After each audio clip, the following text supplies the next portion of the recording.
Hello दोस्तों and welcome back to our channel Vidyankit. तो आज के इस वीडियो में हम बात करने वाले हैं कि इंडिया जो है वो सबमरीन में एक ऐसी बैलिस्टिक मिसाइल को लॉन्च सक्सेसफुली टेस्ट कर लिया है जिसका रेंज 3500 किलोमीटर तक है। और इस मिसाइल को टेस्ट करने के बाद इंडिया उन सभी नेशन में जुड़ गया है जो सबमरीन से न्यूक्लियर मिसाइल को लॉन्च कर सकती है। तो चलिए जान लेते हैं कि ये मिसाइल कौन सी है और ये जो मिसाइल है वो इतना इम्पॉर्टेंट क्यों है। तो सबसे पहले जानते हैं कि व्हाट हैपेंड, एक्चुअली हुआ क्या।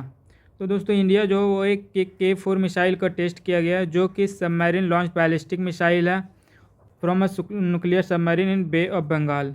और इसको लॉन्च कहाँ से किया गया? बे ऑफ बंगाल से किया गया है। और ये जो टेस्ट है वो इंडिया के डिफेंस कैपेबिलिटी को बताता है कि इंडिया जो अब न्यूक्लियर सबमरीन से भी मिसाइल को लॉन्च करने में कैपेबल है। चलिए जानते हैं कि एक्चुअली K4 मिसाइल है क्या। तो जो K4 मिसाइल है वो एक सबमरीन लॉन्च बैलिस्टिक मिसाइल है जिसका रेंज जो है वो 3500 किलोमीटर तक है। और ये न्यूक्लियर कैपेबल है, मतलब कि न्यूक्लियर वारहेड को ले जाने में सक्षम है, और ये जो न्यूक्लियर वारहेड है वो किससे चलता है? न्यूक्लियर रिएक्टर से चलता है, जिसको पता कर पाना बहुत ही मुश्किल है। और इस मिसाइल का जो डिज़ाइन है उसको किसके द्वारा डिज़ाइन किया गया है?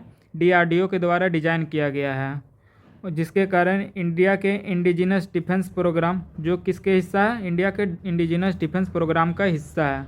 और किसके द्वारा इस मिसाइल को लॉन्च किया गया? DRDO के द्वारा लॉन्च किया गया है और इंडिया के इंडिजिनस डिफेंस प्रोग्राम का एक हिस्सा है। अब बात करते हैं कि ये जो मिसाइल है उसको लॉन्च कहाँ से किया गया। तो इसको लॉन्च किया गया एक अरिहंत क्लास के सबमरीन से जिसका नाम है INS अरिघात।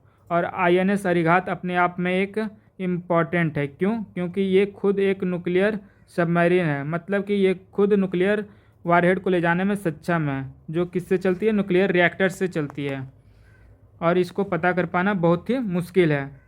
तो अब हम बात करते हैं why this test is important, ये टेस्ट इतना इम्पॉर्टेंट क्यों है। तो इसमें सबसे पहला है strengthen India sea based nuclear deterrent को कहाँ पे मजबूती मिलता है? सी बेस्ड न्यूक्लियर डिटेरेंट में मजबूती मिलता है, क्योंकि अब इंडिया जो है वो लैंड से, एयर से, और अब इस मिसाइल को टेस्ट करने के बाद अब सी से भी क्या कर सकती है? इस मिसाइल को लॉन्च कर सकती है।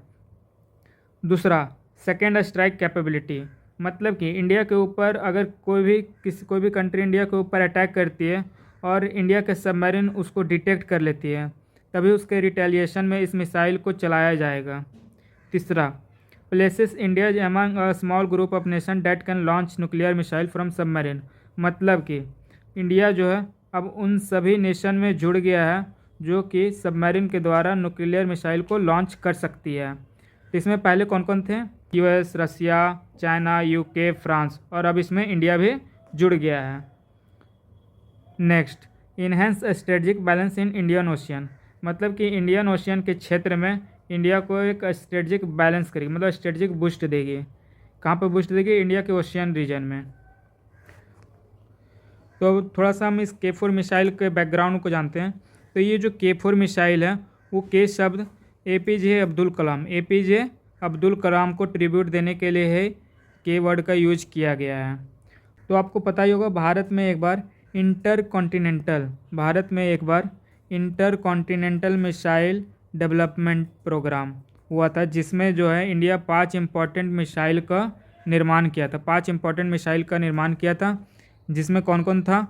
पृथ्वी था, अग्नि था, नाग, आकाश और त्रिशूल।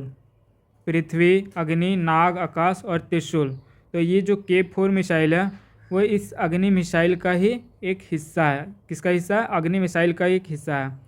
तो जब हम इस न्यूक्लियर मिसाइल को लैंड के द्वारा चलाते हैं तो उसको बोलते हैं अग्नि मिसाइल। लेकिन यही मिसाइल को अगर हम सी के द्वारा चलाते हैं तो इसको बोलते हैं K4 मिसाइल। तो आई होप आप समझ गए होंगे कि इसका नाम जो है वो K4 क्यों पड़ा।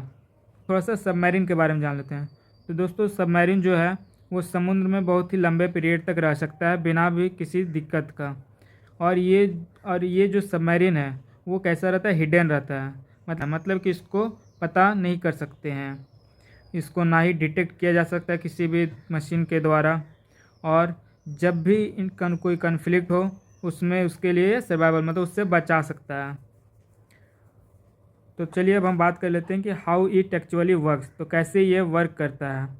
तो दोस्तों ये जो K4 मिसाइल है वो फायर किया जाता है सबमरीन के द्वारा, और जैसे ही ये अंडर वाटर मतलब कि समुद्र के अंदर से इसको क्या किया जाता है, फायर किया जाता है। और जैसे ही ये समुद्र से मतलब कि पानी से जैसे ही बाहर आती है तो इसका जो रॉकेट मोटर है वो इग्नाइट होता है, जो इस मिसाइल को लंबे डिस्टेंस तक भेजती है, मतलब जिसके द्वारा ये लंबे डिस्टेंस तक मार्क कर सकती है। तो आई होप दोस्तों आप सभी अच्छे से समझ गए होंगे। अगर आपको इस वीडियो के नोट्स चाहिए होंगे तो इस स्कैनर को स्कैन करके हमारे टेलीग्राम ग्रुप पर जुड़ सकते हैं। तो आपको ये वीडियो कैसा लगा जरूर कमेंट में सेक्शन में ज़रूर बताइए, और हाँ वीडियो अगर अच्छा लगा हो तो इस वीडियो को कर देना लाइक, चैनल को सब्सक्राइब और अपने दोस्तों को भी शेयर कर देना। धन्यवाद, फिर मिलते हैं नेक्स्ट वीडियो में।